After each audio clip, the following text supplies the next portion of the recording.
Welcome to YouTube channel Y R S class में एक बार फिर से आप सभी लोगों का बहुत बहुत स्वागत है। तो फ्रेंड, आज हमारे सामने राजीव प्रकाशन का एक आंसर पेपर है।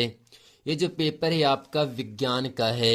जैसा कि दोस्तों ऊपर लिखा गया है, माध्यमिक शिक्षा परिषद उत्तर प्रदेश प्रयागराज कक्षा 10 की परीक्षा 2022 के लिए तैयारी हेतु विगत वर्षों के सभी प्रश्न पत्रों का संकलन किया गया है। यानी दोस्तों, जो आपका राजीव प्रकाश अनुसार पेपर है, ये पूरा एनसीईआरटी पर आधारित प्रश्न है। अब दोस्तों, इसमें यह बताया जा रहा है, इस पूरे अंसार पेपर में 2013 से लेकर 2021 तक सभी सेट का प्रश्न दिया गया है। चाहे भौतिक विज्ञान हो, चाहे रासायनिक विज्ञान हो, चाहे आपका हो जीव विज्ञान। अब दोस्तों, यहाँ से कुछ आपको अच्छे तरीके से याद भी रख लेना है। कोविड-19 वैश्विक महामारी के कारण बोर्ड की अंक सुधार परीक्षा 2021 प्रश्न पत्र सहित विगत 8 वर्षों के सभी प्रश्न पत्रों का इसमें क्या है दोस्तों, संकलन है। परीक्षार्थियों की सुविधा के लिए महत्वपूर्ण प्रश्नों के उत्तर इस पूरे राज्य प्रकाशन के अनुसार पेपर में आपको दिया गया है। 2022 की परीक्षा के लिए मॉडल पेपर अभ्यास है, तो इन अभ्यास कर लेना चाहिए। अब दोस्तों, यहाँ से आपका पहला आता है आपका आंसर पेपर, अर्थात यहाँ से जो इसका दोस्तों जो आपका पहला यहाँ से आ रहा है मॉडल पेपर, इसमें दोस्तों जितने बहुविकल्पी और अतिलघुत्तरी के महत्वपूर्ण प्रश्न हैं, इस वीडियो में मैं आज आप लोगों को अच्छे तरीके से बताने वाला हूँ। जैसा कि दोस्तों मॉडल पेपर 2022 अभ्यास हेतु, जैसा कि पूर्णांक आपको 70 नंबर के लिए इसका होगा। और दोस्तों, जो पेपर होगा वो 3 घंटे 15 मिनट के लिए होगा। इसमें आपको ध्यान देना है, प्रारंभ में यानी शुरुआती में जो 15 मिनट होता है उसको आपको पेपर को यानी प्रश्न पत्र को पढ़ने के लिए दिया जाता है। अब दोस्तों, इस विज्ञान में यह प्रश्न पत्र जो होगा, जो पेपर होगा, 3 खंडों का खा तथा गा में बटा हुआ रहेगा। प्रत्येक खंड का पहला प्रश्न बहुविकल्पी प्रश्न है। इसमें 4 उत्तर विकल्प दिए जाएंगे। आपको सही विकल्प चुनकर अपनी उत्तर पुस्तिका में लिखना रहेगा। अब दोस्तों, प्रत्येक खंड के सभी प्रश्न एक साथ करना आवश्यक है। प्रत्येक खंड नए पृष्ठ यानी नए पन्ने से प्रारंभ किया जाए। अब दोस्तों, जो पेपर आपका होगा, जो आपका खंड का होगा यहाँ आपके सामने, इसमें जितने भी प्रश्न हैं सभी प्रश्न करना अनिवार्य है।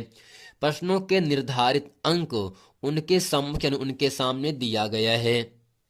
आवश्यकता अनुसार अपने उत्तर की पुष्टि स्वच्छ एवं नामांकित चित्रों द्वारा, रासायनिक समीकरणों द्वारा व्यक्त भी आप कर सकते हैं। आइए दोस्तों, प्रश्न नंबर 1 है, जो कि खंड का प्रश्न नंबर 1 का आपके सामने यहाँ से कह रहा है, किसी अवतल दर्पण द्वारा आभासी, सीधा तथा आवर्धित का मतलब दोस्तों बड़ा होता है प्रतिबिंब बनता है, वस्तु की स्थिति होगी। ऑप्शन दोस्तों पहला है ध्रुव व फोकस के बीच की। दूसरा होगा फोकस तथा वक्रता केंद्र के बीच वस्तु रखा जाए। तीसरा है वक्रता केंद्र पर रखा जाए वस्तु। चौथा है वक्रता केंद्र से पीछे। तो फ्रेंड, इसमें आपको ये समझना है, अवतल दर्पण में केवल 6 स्थितियां होती हैं। 1 से लेकर 5 स्थिति तक सभी प्रतिबिंब क्या होंगे, आपके उल्टे होंगे और आपके वास्तविक होंगे। ठीक, लेकिन जो आपकी 6वीं स्थिति होगा, जब कोई वस्तु गोली दर्पण के यानी अवतल दर्पण के ध्रुव और मुख्य फोकस के बीच में रखा जाता है, तब दर्पण के दाईं तरफ वस्तु से बड़ा आभासी प्रतिबिंब आपको प्राप्त होता है। यानी दोस्तों, अवतल दर्पण द्वारा आभासी, सीधा और आवर्धित प्रतिबिंब प्राप्त करने के लिए हमें वस्तु को दर्पण के ध्रुव और फोकस के बीच में रखना पड़ेगा। अर्थात यहाँ से ऑप्शन नंबर आपका पहला सही होगा। अब दोस्तों, प्रश्न नंबर ख आपके सामने यहाँ से कह रहा है, ख है यहाँ से निकट दृष्टि को ठीक करने के लिए आवश्यक अवतल लेंस की फोकस दूरी कितनी होती है। ऑप्शन पहला है आंख से दूर बिंदु की दूरी से कम होती है। आंख से दूर बिंदु की दूरी के बराबर होती है। तीसरा है 25 सेंटीमीटर से कम होती है। से होती है। चौथा है आंख से दूर बिंदु की दूरी से अधिक होती है। अब दोस्तों इन चारों ऑप्शन में ऑप्शन नंबर आपका तीसरा सही है। 25 सेंटीमीटर दूरी होती है, यानी निकट दृष्टि दिवस की जो न्यूनतम दूरी होती है वो आपका 25 सेंटीमीटर दूरी होता है। अब दोस्तों प्रश्न नंबर आपका ग यहां से कह रहा है विद्युत आवेश का मात्रक है। विद्युत आवेश का मात्रक है दोस्तों, ऑप्शन पहला है जूल, कूलाम, वोल्ट, एम्पियर। तो फ्रेंड आपको याद रखना है जूल जो होता है वो कार्य का मात्रक होता है। अगर कोई आपसे पूछे कार्य का मात्रक क्या होगा तो आपको बता देना है जूल होता है।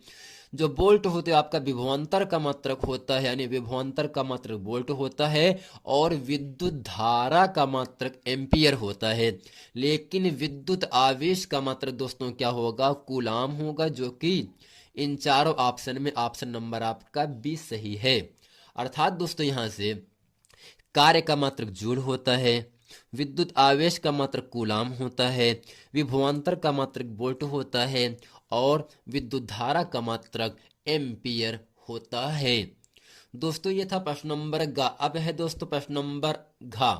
प्रश्न नंबर दोस्तों घ आपके सामने कह रहा है विद्युत जनित्र किसका स्रोत है, यानी किसका जरिया होता है, किससे मिलकर बनता है।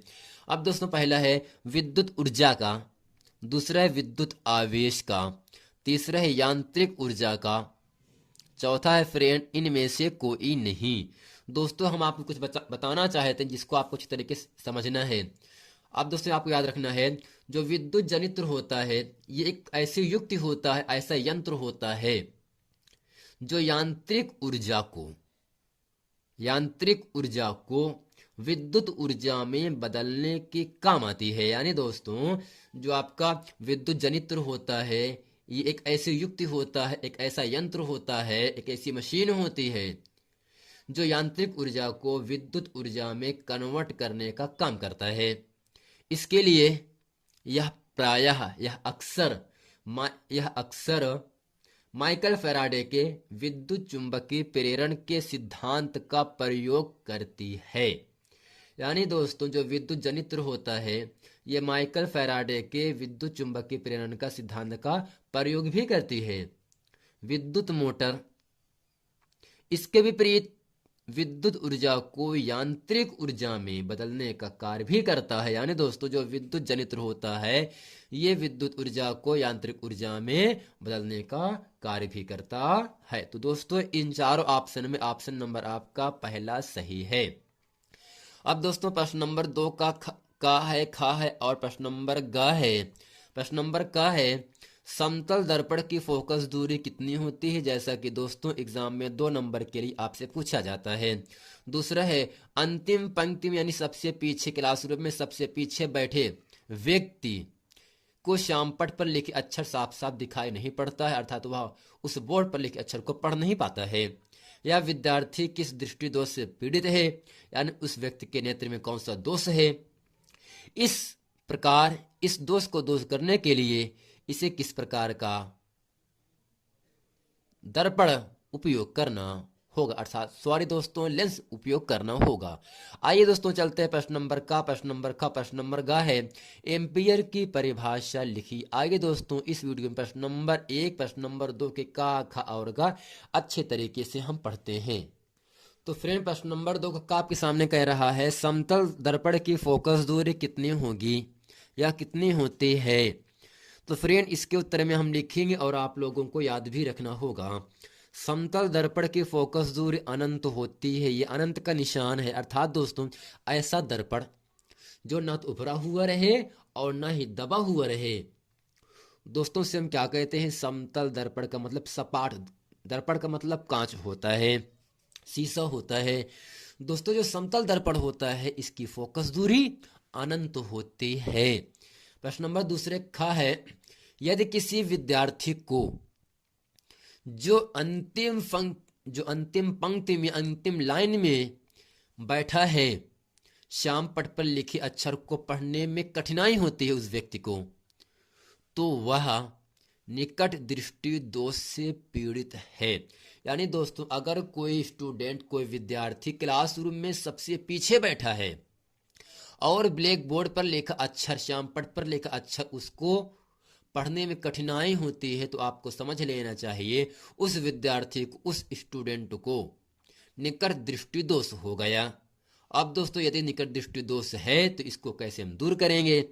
तो इस दृष्टि दोष को दूर करने के लिए अपने चश्मे में, दोस्तों अपने का मतलब उस व्यक्ति के चश्मे में आवश्यक क्षमता के अवतल लेंस का प्रयोग करना पड़ेगा। यानी दोस्तों अगर कोई स्टूडेंट, कोई विद्यार्थी क्लासरूम में सबसे पीछे बैठा है और उस ब्लैक बोर्ड पर लिखा अक्षर पढ़ नहीं पाता है, तो उसके नेत्र में एक दोष पाया जाता है जिसका नाम है निकट दृष्टि दोष। और इस दोष को दूर करने के लिए हमें अवतल लेंस का प्रयोग करना पड़ेगा। अब दोस्तों प्रश्न नंबर ग है, एम्पियर की परिभाषा लिखिए, यानी एम्पियर किसे कहते हैं? दोस्तों इसके उत्तर में लिखेंगे, एक एम्पियर वह विद्युत धारा होती है। दोस्तों विद्युत धारा का मात्रक एम्पियर होता है, यानी दोस्तों एक एम्पियर विद्युत धारा वह धारा होती है, वह करंट होता है जिसमें निर्वात में परस्पर 1 मीटर की दूरी पर स्थित दो समांतर चालकों में प्रवाहित करने पर चालकों के प्रति मिनट लंबाई पर 2 गुणे 10⁻⁷ न्यूटन का प्रतिकर्षण या आकर्षण बल उत्पन्न करता है। यानी दोस्तों निर्वात में परस्पर 1 मीटर की दूरी पर, दोस्तों निर्वात का मतलब जहां पर वायु ना हो, यानी जहां पर वायु ना हो वहां पर 1 मीटर की दूरी पर स्थित 2 समांतर चालक। अब दोस्तों चालक का मतलब ये होता है जिसमें विद्युत धारा प्रवाहित कर सकते हो, यानी ऐसा विद्युत चालक जिसमें करंट को प्रवाहित, जिसमें धारा को प्रवाहित कर सकते हैं, उसे विद्युत का चालक पदार्थ कहते हैं। चालक होता है, अर्धचालक होता है और आपका अचालक होता है। आर्सेनिक और एंटीमन दोनों क्या हैं? आपके अर्धचालक होते हैं। यानी यहां से है 1 एम्पियर विद्युत धारा वह धारा होती जिसमें निर्वात में परस्पर 1 मीटर की दूरी पर स्थित 2 समांतर चालकों में प्रवाहित करने पर क्या करंट को चालकों की प्रति मिनट, यानी 1 मिनट लंबाई पर 2 गुणे 10⁻⁷ न्यूटन का प्रतिकर्षण का मतलब दोस्तों धकेलना होता है, आकर्षण का मतलब होता है खींचना, यानी अट्रैक्शन और डिट्रैक्शन। अट्रैक्शन का मतलब आकर्षण का मतलब खिंचाव होता है, डिट्रैक्शन का मतलब होता है, प्रतिकर्षण का मतलब क्या होगा दोस्तों? धकेलना होता है या आकर्षण बल उत्पन्न करता है। यही दोस्तों क्या है, समतल दर्पण की फोकस दूरी अनंत होती है। और प्रश्न नंबर 2 का खा और प्रश्न नंबर 2 का गा इस वीडियो में मैंने आप लोगों को अच्छे तरीके से बता दिए। मिलते हैं फ्रेंड नेक्स्ट वीडियो में, तब तक के लिए थैंक यू।